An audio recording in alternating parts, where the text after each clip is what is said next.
আমি সাইফুল ইসলাম শরীফ। আমি ঢাকায় থাকি। আচ্ছা, নির্বাচনের ব্যাপারে আমার না কোনো অভিযোগ নাই। নির্বাচন সুন্দর হচ্ছে। একটাই ছিল, আমরা ব্যালট বাক্স পাইনি। তা উনি বলছে যে ব্যালট বাক্স কোনো কারণে পাওয়া যায়নি, তো উনি দুটো বালতির মধ্যে মানে সেই ব্যবস্থা করেছে। এতে কোনো সমস্যা হবে বলে মনে হয়, কারণ এটা আমরাই, এতে কোনো অভিযোগ নেই। কলিমুদ্দিনের সম্পর্কে, কলিমুদ্দিন তো অনেক আগের, আমাদের সময়ের এই উনি না। উনি অনেক আগেই, আমরা অনেক দেখি নাই। হ্যাঁ, তো এখন ওনাদের সঙ্গে সম্পর্ক হয়েছে।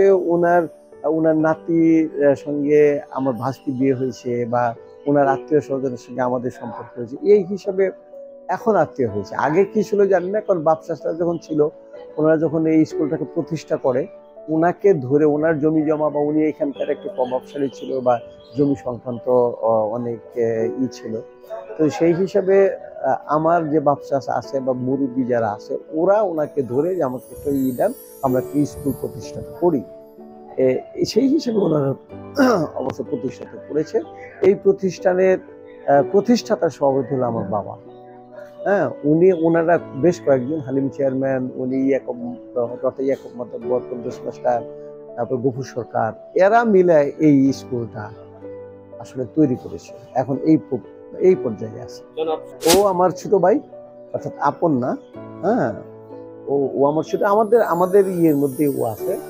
ওর সঙ্গে আমাদের কোনোদিনই কোনো বৈরিতা নাই, এবং এখনো নাই। এখনো যে আমরা ইলেকশন করতেছি, এই সকালে এসে ওর সঙ্গে কিন্তু প্রথমে আমরা হ্যান্ডশিপ শুরু করে আয়, আমি ওরে তুই বলি, ও আমাকে আপনি বলে। ও আমার অনেক ছোট। হ্যাঁ, তো আসলে কোনো বৈরিতা বা কোনো কিছুই আমাদের সঙ্গে নাই। আমি এখানে এসে আরো কিছু প্ল্যান যোগ করেছি।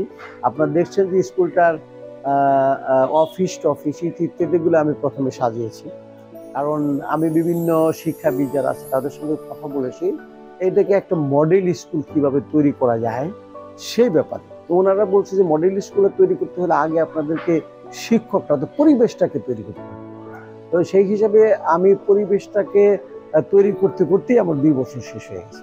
তো স্কুলটাকে সাজিয়েছি শিক্ষকদের ড্রেস থেকে শুরু করে, শিক্ষকদের নেম প্লেট, শিক্ষকদের অর্থাৎ বসার যে পরিবেশ আপনারা বোধহয় দেখলেন, যে এগুলা সবই আমি এসে করেছি। এবং পরবর্তীতে যেটা আছে সেটা হলো যে এ থেকে 4 তলা করার জন্য আমি পাশ করেছি। আগামী অর্থাৎ এই জুন জুলাইতে সেটাও বোধহয় শুরু হবে, বা এটা একটা টেন্ডার হবে। দ্বিতীয়ত হলো যে ছাত্রছাত্রীদের প্রতি, এরপরে আমি ছাত্রছাত্রীদের প্রতি একটা দিব, বা বা কনসেন্ট্রেশন দিয়েছি। প্রত্যেক ছাত্রছাত্রী একটা করে আইডি কার্ড থাকবে ওদের, অর্থাৎ অর্থাৎ প্রেজেন্ট করার জন্য শুধু কার্ডটাকে পাঞ্চ করে ওরা ঢুকবে। এবং এইটার মাধ্যমে, এই কার্ডের মাধ্যমে কিভাবে ওদের বেতন দেওয়া যায়। কারণ আপনারা জানেন যে আমাদের গ্রামে সাধারণত গরিব মানুষ বেশি থাকে। ওরা একবারে সেই 6 মাস 3 মাস পর পরে বেতন দিতে গেলে 3000 4000 টাকা বেতন চলে আসে।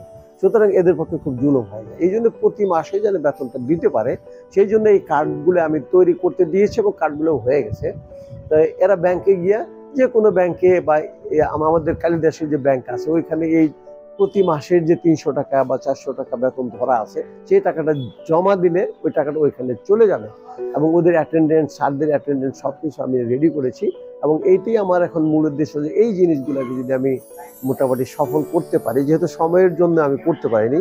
প্রত্যেকটা জিনিস করতে গেলে অবশ্য ফাইন্যান্সের একটা আসে, তারপরে সময়ের একটা প্রশ্ন আসে। 2 বছর আসলে এই পর্যন্ত করতে পেরেছি, বাকিগুলো এখনো বাকি রয়ে গেছে। আমি যদি আসতে পারি এইগুলোকে শেষ করবো, এটাই আমার উদ্দেশ্য।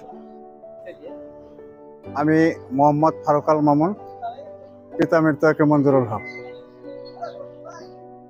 আমি সর্বপ্রথমে শ্রদ্ধাভরে স্মরণ করছি মরহুম কলিমুদ্দিন শিকদার ও তার পরিবার বর্গকে। মরহুম কলিমুদ্দিন শিকদারের রুহের মাগফিরাত কামনা করছি। এই প্রতিষ্ঠানটি 1969 সালে স্থাপিত হয়। দীর্ঘদিন পাইলট পরিবার এই সভাপতির দায়িত্ব পালন করেছেন।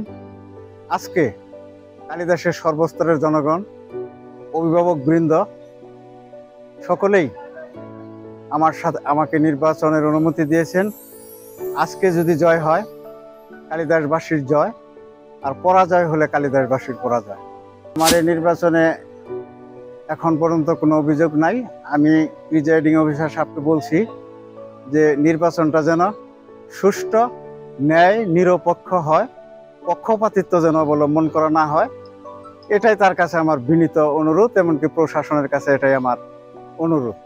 মোটামুটিভাবে যতটুকু সময় পার হয়েছে ইনশাল্লাহ পরিবেশ ভালো। আমাদের এই প্রতিষ্ঠানটি এই সভাপতি থাকাকালীন 4 তলা ভবন এখানে হয় নাই। আমি মাননীয় এমপি মহোদয়কে বলে এই বিল্ডিংটির অনুমোদন আনবো। ছেলে মেয়েদের পড়াশোনার মান ভালো থাকবে, ছেলেমেয়েরা প্রাইভেট পড়বে না। এমনকি এখানে ছেলে মেয়েদের সেকশন থাকবে, এ বি দুইটা ক্যাটাগরিতে। ভালো যে সমস্ত ছেলে মেয়ে তাদের একটা ক্যাটাগরি থাকবে, আর দ্বিতীয় সিরিয়ালের যে সমস্ত ছেলে মেয়ে থাকবে তাদের একটা ক্যাটাগরি থাকবে। শিক্ষক মহোদয় তাদেরকে ভালো মানের পড়াশোনা করে যেন ভালো অবস্থান করাতে পারে। এমনকি গরিব মেধা যে ছাত্রছাত্রী আছে, শিক্ষার্থী আছে, তাদের বই পুস্তক আমাদের জনবান্ধব অর্থাৎ শিক্ষাবান্ধব জননেত্রী শেখ হাসিনা দিয়েছেন। এমনকি পোশাক পরিচ্ছদের যদি কোনো সমস্যা থাকে গরিব দুঃখী ছেলে মেয়েদের, সেগুলো আমি দেখব। এমনকি উপবৃত্তি থেকে শুরু করে যে সমস্ত ছেলে মেয়ে বেতনের কারণে স্কুল আসতে পারে না, তাদের জন্য আমি ব্যক্তিগত তহবিল থেকে আমি কাজ করব। এবং শিক্ষকরা যাতে সুন্দর সুষ্ঠু পরিবেশের মধ্যে দিয়ে পড়াশোনা করা, সেদিকে আমি খেয়াল রাখবো। আমি সাইফুল ইসলাম শিবলু। আমি একজন শিক্ষানুরাগী, আমি একজন অভিভাবক। আজকে যিনি ফারুক আল মামুন সাহেব, উনি সুশিক্ষিত, উনি সময়ের সাহসী সন্তান, উনি ন্যায়ের পক্ষে কথা বলেন, উনি অন্যায়কে কখনোই বরদাস্ত করেন না। আমি আশাবাদী আজকের ওনার প্যানেল যদি জয়যুক্ত হয় তাহলে উনি এই শিক্ষাঙ্গনের জন্য, এই প্রতিষ্ঠানের জন্য অত্যন্ত সুন্দর এবং ভালো কিছু করবেন। ওনার মধ্যে যে বিনয়ী, ওনার মধ্যে যে নমনীয়তা, এই কালিদাসের আপামর জনগণ দেখেছেন। তাতে ওনার প্রতি আপ্লুত এবং খুশিতে উৎসবমুখর একটা পরিবেশে মানুষ ভোট দিতেছে। আমি আশাবাদী এই শিক্ষাঙ্গন থেকে যদি ওনাকে অভিভাবকের মাধ্যমে যদি উনি সভাপতি নির্বাচিত আল্লাহ রাব্বুল আলামিন করেন, তাহলে উনি এই প্রতিষ্ঠানটিকে, সখীপুরের মধ্যে যদি 5টি মডেল প্রতিষ্ঠান থেকে থাকে, তাহলে তার একটি কালিদাস কলিমুদ্দিন উচ্চ বিদ্যালয় মডেল প্রতিষ্ঠান হিসেবে এটাও একটি মডেল কালিদাস কলিমুদ্দিন উচ্চ বিদ্যালয় চিহ্নিত হবে। শিক্ষক, কালিদাস কলিমুদ্দিন উচ্চ বিদ্যালয়, সখীপুর, টাঙ্গাইল। আজকে আমার এই বিদ্যালয়ে অভিভাবক পদে 2 পদেই নির্বাচন অনুষ্ঠিত হচ্ছে। এখানে 9 এবং সাধারণ অভিভাবক পদে 9 জন এবং সংরক্ষিত মহিলা অভিভাবক পদে 2 জন প্রতিদ্বন্দ্বিতা করছে। এখানে সকাল 10টা থেকেই উৎসবমুখর পরিবেশেই এ পর্যন্ত ভোট গ্রহণ চলছে। এখানে এ পর্যন্ত কোনো প্রকার অপ্রীতিকর কোনো ঘটনা ঘটে নাই। সকলেই স্বতঃস্ফূর্ত ভোট দিচ্ছে। এখানে মূলত 2টা, আমরা যতটুকু জানছি 2টা প্যানেল এখানে হয়েছে। এখানে 2টা প্যানেলে যে নেতৃত্ব দিচ্ছে, আসলেও এরা খুবই কাছের লোক, সবসময় এরা এখানে এই গ্রামে নেতৃত্ব দিয়ে আসছে। আমার মনে হয় এরকম কোনো পরিবেশ হবে না, কারণ হলো এটা একটা উৎসবমুখর পরিবেশে সকলেই মানে স্বতঃস্ফূর্তভাবে এখানে ভোট দিচ্ছে এবং ছাত্রছাত্রীরাও এটাকে একটা উৎসবমুখর পরিবেশেই গ্রহণ করেছে।